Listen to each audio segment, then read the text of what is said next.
احمد بن حنبل رحمۃ اللہ علیہ فرماتے ہیں کہ میں سفر کر رہا تھا، ہمارے قافلے کو ڈاکوؤں نے گھیر لیا۔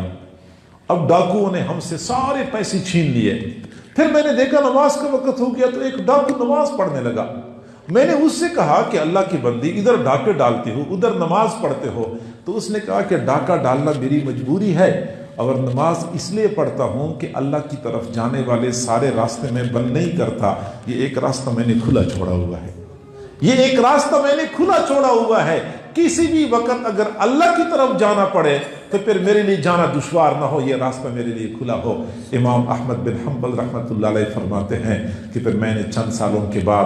حج کے دوران اسی ڈاکو کو دیکھا جس نے بیت اللہ کا غلاف پکڑا ہوا تھا، بچوں کی طرف بلک بلک کے رو رہا تھا۔ میں سمجھ گیا کہ اس ڈاکو نے جو ایک راستہ اللہ کی طرف جانے والا وہ دروازہ کھلا چھوڑا تھا، اس دروازے سے اللہ نے اس کو اپنی طرف بلا لیا ہے اور اپنا مقرب بنا دیا۔ تو اتنا تو کم از کم بندہ اللہ سے لا تعلق نہ ہو۔ میں مانتا ہوں ہماری نگاہیں کنٹرول میں نہیں ہے، زبان بے قابو ہو چکی ہے، دل و دماغ کے خیالات ٹھیک نہیں ہیں، کمانے میں ہم حلال و حرام کا فرق نہیں کرتے، لیکن کم از کم اتنا تو کر لیا کریں کہ ہم حاضری دے دیا کریں۔ اسکول پڑھنے والوں کو پتہ ہے کہ جب بندہ حاضری دینا چھوڑ دیتا ہے تو اسکول سے خارجہ ہو جاتا ہے کہ نکل جا، بس اس کا داخلہ ہی ختم۔ مدرسوں میں یہی ہوتا ہے کہ جب بچہ نہیں آتا، ایک دن نہیں آیا، 2 دن نہیں آیا، 3 دن نہیں آیا، کہتے خارجہ ہو جاتا ہے۔ ایسی ہی جب اللہ تعالیٰ کے نمائندے نے ظہر کے وقت بلایا نہیں، فجر کے وقت بلایا نہیں آیا، ظہر کے وقت بلایا نہیں آیا، عصر کے وقت بلایا، مغرب میں بلایا، عشاء میں بلایا نہیں آیا، تو خارجہ ہو گیا۔ خارجہ کا معنی یہ کہ اس کو اپنے غلاموں کے جماعت سے نکال دو، اپنے غلاموں کے، اپنے بندوں کی جماعت سے نکال دو۔ من ترک الصلاۃ متعمدا فقد کفر، اللہ تعالیٰ کی غلامی کا طوق ہی اس کے گلے سے اتر جاتا ہے، وہ اللہ کے دشمنوں میں شامل ہو جاتا ہے۔ اس لیے وہ ایک اللہ والے نے فرمایا کہ بیٹا حاضری لگایا کرو، سبق یاد ہو یا نہ ہو کم از کم حاضری لگنی چاہیے تاکہ مکمل خارجہ تو نہ ہو جائے، ورنہ اگر حاضری نہ لگے تو آخر ایک نہ ایک دن بندے کا خارجہ ہو جاتا ہے، بندہ ایمان کے دائرے سے نکل جاتا ہے۔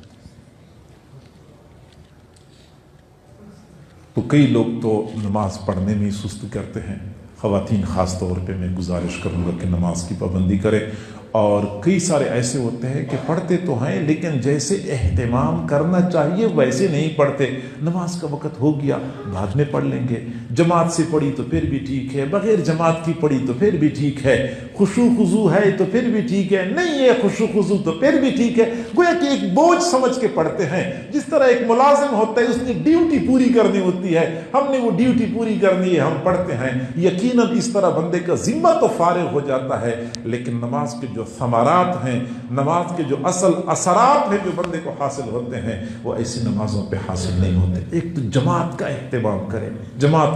کرے میرے بھائیو۔ کئی مرتبہ ایسا ہوتا ہے کہ بندہ کسی کام میں لگا ہوا ہوتا ہے، کہتا ہے بس یہ کام مکمل کرتا ہوں پھر نماز پڑھتا ہوں، حالانکہ وہ کام جب مکمل کرتا ہے جماعت نکل چکی ہوتی ہے، پھر کیا ہوتا ہے کام مکمل ہو گیا لیکن اللہ اس کے بدلے کوئی اور کام نکال دیتا ہے، پھر وہ مکمل کرتا ہے تو کوئی اور کام، اس کے کام ہی ختم نہیں ہوتے، اللہ برکت ہی زندگی سے نکال دیتا ہے۔ اور جو بندہ عزم کر لے کہ نہیں سب سے پہلے نماز، آپ لوگوں نے دیکھا ہوگا عرب لوگ، خاص طور پہ سعودی عرب کے لوگوں کو تو ہم نے دیکھا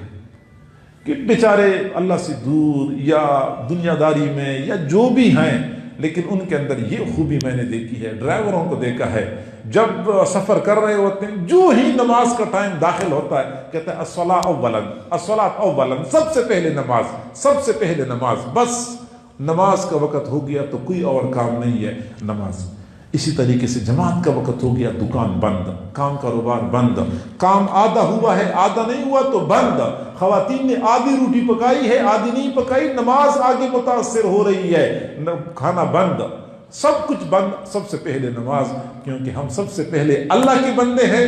پھر خاتون کہے کہ میں سب سے پہلے اللہ کی بندی ہوں، پھر اپنے خاوند کی بیوی ہوں، پھر ساس کی بہو ہوں، پھر اپنے بچوں کی ماں ہوں، لیکن میرا اور میرے اللہ کا تعلق سب سے پہلے ہے۔ اسی طریقے سے بندہ بھی یہ کہہ دے کہ میں اپنے بچوں کا باپ تو ہوں، کمانا میرا فرض تو ہے، لیکن سب سے پہلے تو میں اللہ کا بندہ ہوں، اور اللہ کے جو میرے اوپر فرائض ہیں وہ سب سے پہلے میں نے ادا کرنے ہیں۔ اس طریقے سے ہم نماز پڑھیں، باجماعت پڑھا کریں،